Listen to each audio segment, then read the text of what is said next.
Okay. Um, so first off, you're working with the teen, and the teen is requesting that you tell them tell the parents something. Try to accomplish something with the parents. And my first response to that is, well, when I'm working with a client, mostly what I want to do is empower the client to be their own advocate rather than join the system on behalf of the client and try to communicate something to the parent on behalf of the client. I'm wary of that dynamic, that it's a triangulation that would hook me into the family system as an ally to the kid in opposition to the parents, that could ultimately make the parents take me out of the loop, take the child out of therapy. Um, that might not be the outcome in this case, but I'd be wary of that. In general, if I'm seeing a kid and I'm thinking about maybe also seeing the parents, then I'm assessing how's the therapy going with the kid, how much does the kid seem to need confidentiality. In this case, I've heard that the kid is actually in favor of you talking to the parents, so that path seems kind of clear. Um, and then how open are the parents to self-reflection and working on themselves? And it sounds like in this case that may well be the case too. So this could be a case where you could do parenting sessions with the parents, or a family session that you facilitate between the teen and the parents, although that sounds like that's not the teen's preference. So if I do go ahead and do some parenting work, I definitely want to do it in a session, not at the end of the child's session or in an email or in a phone call in between sessions. I want to get paid for it, and I want to have a whole hour, because even the smallest parenting suggestion can take a whole hour for the parents to actually process, because parents can be very defensive and have lots of reasons why your suggestion won't work, and it just it needs the time of a full session. In that session, I want to make sure that I'm approaching it not as that I'm delivering a message from the kid or I'm advocating for the kid, but rather that I'm advocating for the parents as to how to be more effective parents. So I'm interested in their goals, not going to come into the session with my client's goals that I'm trying to accomplish. I'm going to come into the session saying, what are your goals as parents? How can I help you reach your goals as parent? And then I'll kind of be freeing myself from the triangulation dynamic. And um, uh, so once I've set that up, we're going to do this in a session, have permission from the client. The client's not worried about confidentiality. In fact, I'm not really going to be talking about what the client has told me. I'm going to be working with the parents on what their experiences of parenting are and give them some parent education.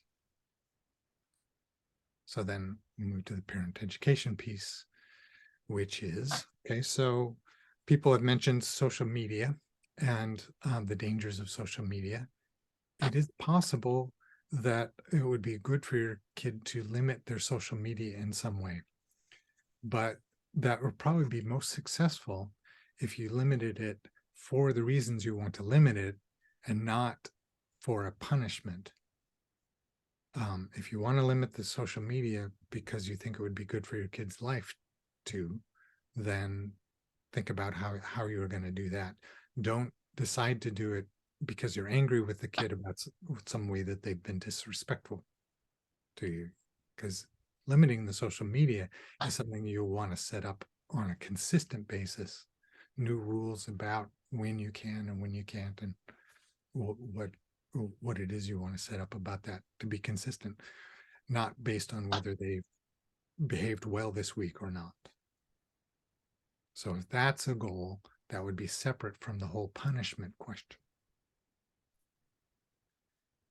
Now, when we get to the punishment question, the respect, the major infraction is respect. And of course, we want kids to speak to us respectfully. And whether they do or not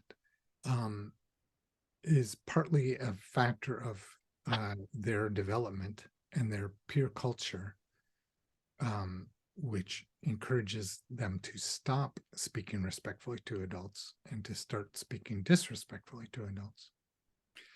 But it is also partly a result of how they're feeling about their relationship with us. So there is some room for parents to self-reflect on what kinds of responses are they eliciting from their teen through how they're speaking to their teen. This isn't necessarily the determining factor about whether your teen will speak respectfully to you or not, but it's definitely something you want to cover so that if there's a way that you're speaking to your teen that is promoting more disrespect, that you can make that adjustment yourself, adjust what is in your control. Now, punishment is something that falls into this category because there's been some good research on punishment, and the results have shown that if the goal of punishment is to modify future behavior, that punishment is effective under the certain conditions. One is that the punishment has to induce true suffering. A punishment that doesn't make your kid really hurt in some way is not effective in modifying future behavior. And two, the teen has to believe that the punishment will be applied in response to the behavior.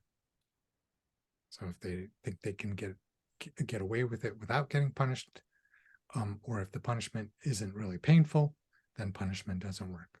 So punishments have to be painful, and monitoring has to be strong and consistent so that the punishment is applied and that the teen knows it will be. And under these conditions, punishment will probably modify future behavior. The research also shows that it will also damage your relationship with your teen, because the experience of the teen in punishment, we might fantasize that the child or teen being punished is thinking during the punishment, oh, I hate this so much that I can't use my phone, or that I'm in timeout. I hate this so much. I've really got to change my behavior in the future so that this doesn't happen to me. I really need to be a better person so that I don't have to suffer this again. And this is pure fantasy. That is what's going on in the heads of the person being punished. Instead, what's more likely is, I hate my parents. This is unfair. I want to get back at them however I can. I want to find a way that I can do this without getting punished. And I want to find a way to punish them for punishing me so that they stop doing it. That's what the kid is rehearsing during the period of punishment in their head. And to the degree that punishment modifies future behavior, it modifies it for the wrong reason. It modifies it because the teen is trying to figure out how to not get punished in the future. So I speak respectfully to my parents so that I don't get punished. Is that really the reason that we want kids to speak respectfully to their parents? Or do we want them to speak respectfully to their parents because they believe that speaking respectfully to their parents is the best way to navigate their lives, the best way to live out their values, the best way to get the best results out of this relationship? Those are the reasons that we would want a kid to behave well in any category. And punishment teaches kids to behave well to avoid punishment. When the kid turns 18 and goes to college or whenever they leave home, and there is nobody to punish, if what we've taught them is to behave well to avoid punishment, and now no punishment is in the picture, they have not learned actually to behave well for the reasons that would still exist for them to behave well. So I never punished my daughter. Never did punishment. When is not that she didn't do some things that made me very upset and didn't have behaviors that I wanted to change. And whenever that happened, I would, I guess, maybe it felt somewhat like a punishment, but it was that we had to have a conversation. So we had to talk about it. And because I needed to have a chance to ask the questions, what needs were you trying to meet by doing that? How did it affect your safety? How did it affect other people's feelings, experience? How did it affect your future? What alternatives might there have been to the choice that you made? And I want to be in the picture to be able to ask those questions. To the degree that my presence induces the threat that the child is going to be punished, I am pushed out of the picture. This child wants to keep the door shut. That's just a small symbol of the way this child will continue to make their parents less and less accessible to any of their decision making, because their decision making is subject to punishment. So what the parents' policy of punishment is doing is provoking the kid to cut the parents out of their life as much as possible, provide the parents as little information as possible. The healthy course of teen development is that the parental control over the teen's life gradually decreases. It's going to decrease no matter what. You want it to decrease. You don't want to stay in charge of your kid's life for the rest of their lives. You want that. You want to decrease the amount of control you have over the kid's life. But you want their ability to make their own decisions, their decision-making skill, to rise in a line that is exactly counter to the decrease in control you have. So you have a lot of control over the kids' decisions when they're little. They have very little decision-making skill. As time goes on, your control over their decisions decreases, so you want their decision-making skill to rise. The only way to help a teen learn to be a better decision maker is to give them some decisions. They don't get to be a good decision maker when you continue to make the decisions for them. So in a gradual fashion, you need to release more and more decisions to your teen at a pace where you can still ask them these questions that I just went through. How does it affect your safety? How does it affect your future? How does it affect other people? What needs are you trying to get met? What alternatives are there? These are the questions you can bring with your experience that the teen will otherwise not be asking themselves. And it is these questions that teach your teen what to ask themselves, how to be a good decision maker. If you're cut out of the loop, you can't train them to ask the right questions. But you will be cut out of the loop if you don't let them make some of their own decisions. Or if, when they make a decision you don't like, the result is a punishment.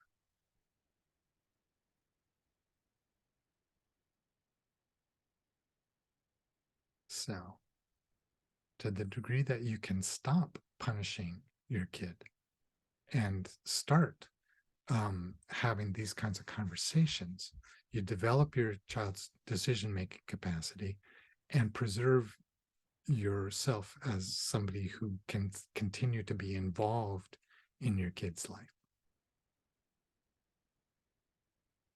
Now, what pace this happens is different with different kids and in different families, and is not always what you'd envision.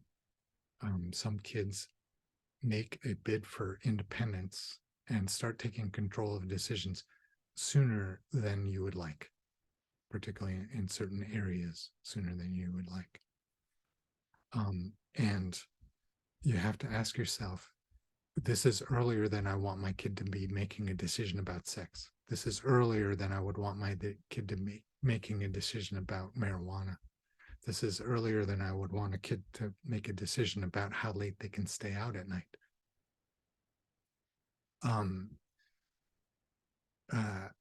But so that may be true or not true. It's certainly your right to your opinion about when this decision should come to a kid. But you're not in control about when they start to assert it.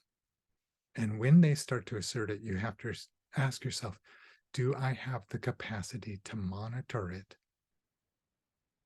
sufficiently to stay in control of it?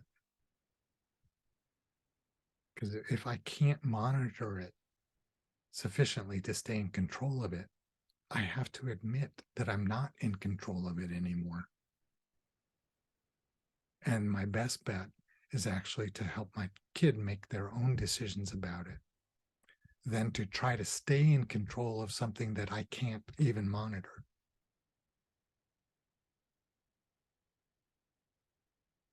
Now, some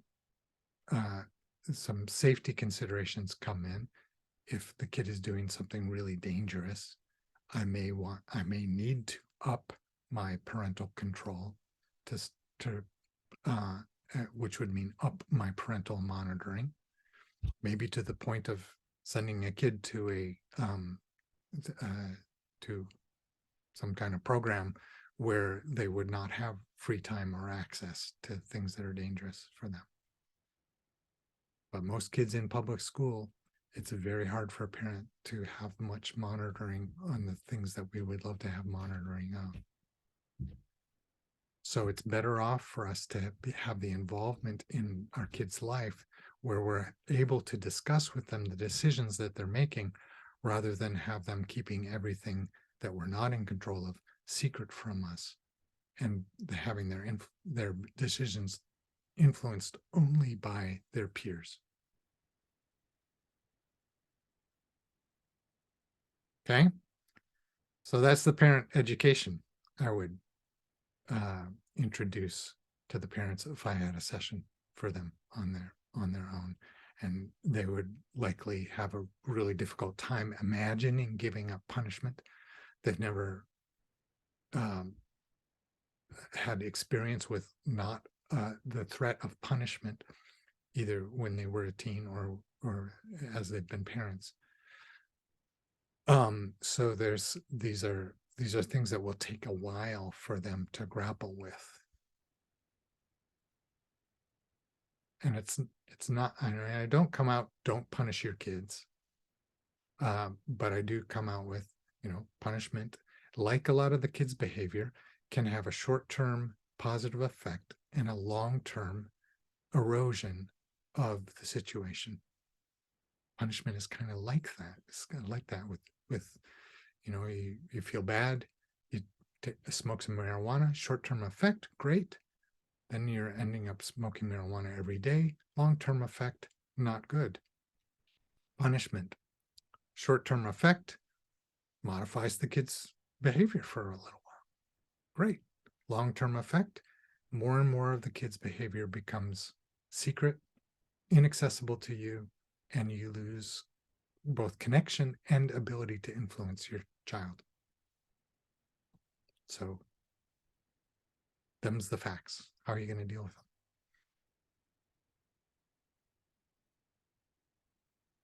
Any thoughts on all that? I'm going to stop the recording.